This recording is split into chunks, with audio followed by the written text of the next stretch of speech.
Friends, welcome to our channel little champs. तो आज हम लोग पढ़ने वाले हैं इंग्लिश ग्रामर से एक्टिव एंड पैसिव वॉइस। आज हम लोग ग्रामर पोर्शन से पढ़ेंगे एक्टिव एंड पैसिव वॉइस। तो जान लेते हैं पहले एक्टिव वॉइस के बारे में।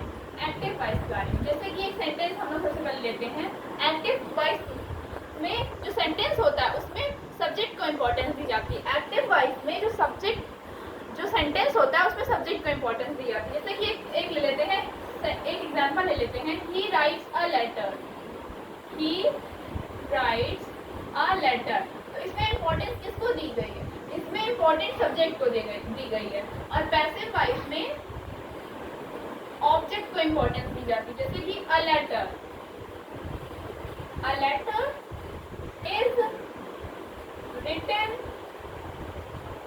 is written by him। तो जो एक्टिव वॉइस होती है उसमें हमने देखा, जो एक्टिव वॉइस होता है उसमें हमने देखा कि जो इम्पोर्टेंस होती है वो सब्जेक्ट को दी जाती है और पैसिव वॉइस में इम्पोर्टेंस ऑब्जेक्ट को दी जाती है। अब कुछ रूल्स देख लेते हैं पैसिव वॉइस के। पैसिव वॉइस में हमें सेंटेंसेस को चेंज करना होता है तो उसके रूल्स क्या होते हैं, तो लिख लेते हैं हम लोग rules for passive voice. Passive voice के क्या रूल्स हो सकते हैं? जो पहला रूल होता है पैसिव वॉइस का वो हमारा होता है कि राइट सब्जेक्ट एज ऑब्जेक्ट।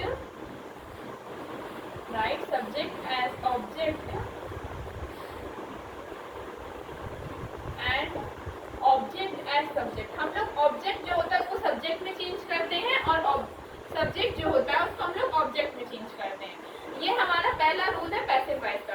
जो सब्जेक्ट होता है उसको ऑब्जेक्ट में चेंज करते हैं और जो ऑब्जेक्ट होता है उसको हम लोग सब्जेक्ट में चेंज करते हैं।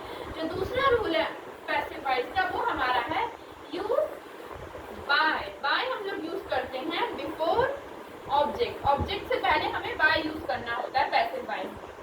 Use by before object. Use by before object नाम होगा।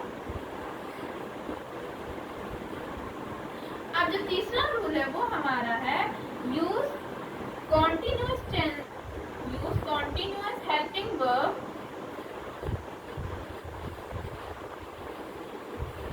इन इंडेफिनिट टेंसेस।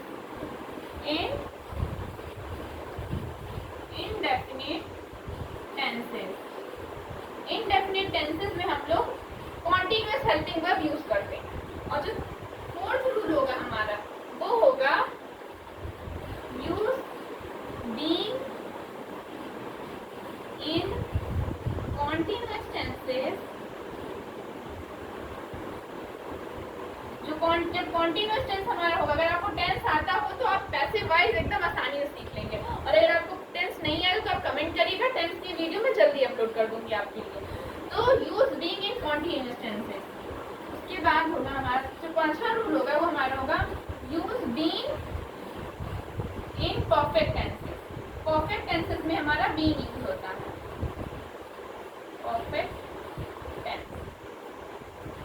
परफेक्ट टेंस में हमारा बीइंग यूज होता है। तो हम लोग जान लेते हैं टेंसेस कितने टाइप के होते हैं। टेंसेस 12 टाइप में होते हैं। उसमें से जो हमारे 4 पार्ट्स होते हैं टेंस के, उसमें से 4 पार्ट्स का जो एक्टिव पैसिव है नहीं होता। 4 पार्ट्स का टेंसेस के 4 पार्ट्स का एक्टिव पैसिव नहीं होता। हम लोग जान लेते हैं कौन से पार्ट्स का एक्टिव पैसिव नहीं होता है। सिर्फ नहीं होता, 4 पार्ट्स के टेंसेस का एक्टिव पैसिव नहीं होता। तो देखिए ना 4 पार्ट्स हमारा कौन कौन सा है। एक होता है हमारा प्रेजेंट, परफेक्ट, कॉन्टिन्यूअस टेंस।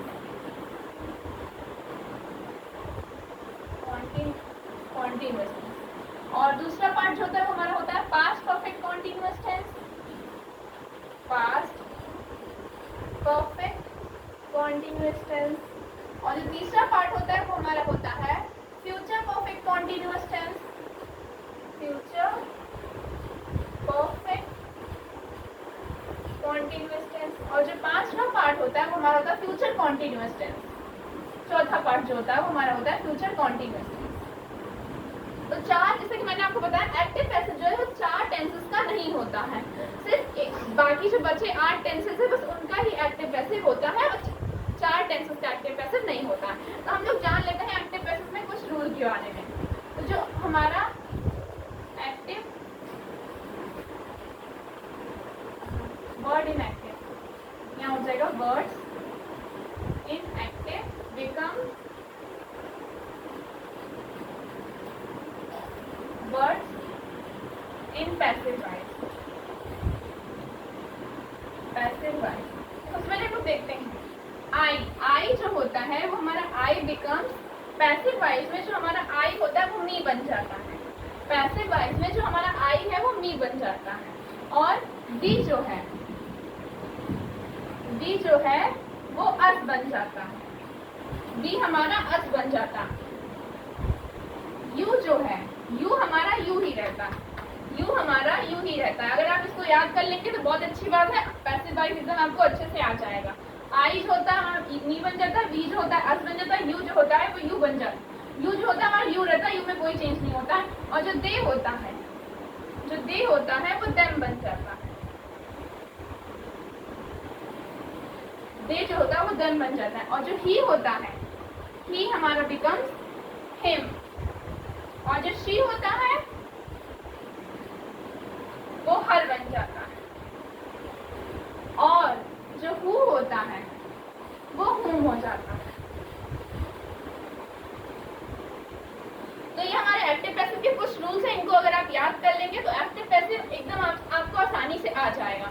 तो दोस्तों आज के लिए सिर्फ हम लोग एक्टिव पैसिव के बारे में जानेंगे और प्रेजेंट इंडेफिनिट टेंसेस में एक्टिव पैसिव कैसे चेंज होता है इसको हम लोग नेक्स्ट वीडियो में देखेंगे। तो दोस्तों आज के लिए सिर्फ इतना ही, मिलते हैं नेक्स्ट वीडियो में।